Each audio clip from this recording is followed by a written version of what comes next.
السلام عليكم ورحمة الله وبركاته. أكو سلام يا جامع إلهالو دختر عوي دخترات بان في عنا ووناك سنهي دود ودو shaqaynaysa oo fiican de horta cudurka ku hayo qofka bay ku xidhan tahay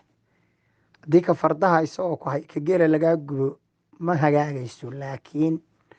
anigu calaamadihii aan sheegtay iyo dawadaadi siisay markaan dawadii cunay dee calaamadii way iga baabi'een dhabar xanuunkii baa iga baay oo macdintii xanuunsaa iga baaday oo waxaan ku iri waan ku fiicnaaday oo ku wanaagsanaaday wayna ii socotaa bil iyo dhowr cashaan cunayaa dawadu haddii la khaldana waa dhiroo dee kolley way keenaysaa cillad marka maraykankan aan ku isticmaalay jaamac ilaalo dhakhtar baa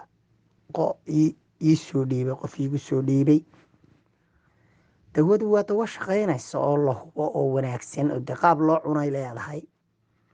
markaa waanu ku fiicnaanay annagu waanu haynaa fafaalaheedii baanu haynaa calaamadihii aanu cunayna qayb badan baanu ka bogsoonnay oo haddii allaba kuu roon yahay naga baaba'ay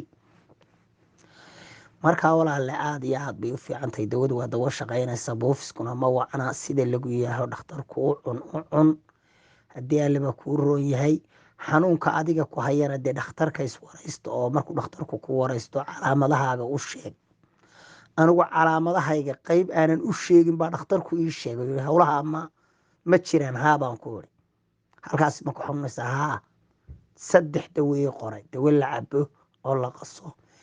iyo dawo geed ah oo la calaashado iyadan waxba la cunin aroorta hore iyo dawo dabada lagu dhaqo la yidhaahdo dawo barakeed dabadaadaasaad ku dhaqanaysaa intaad saarto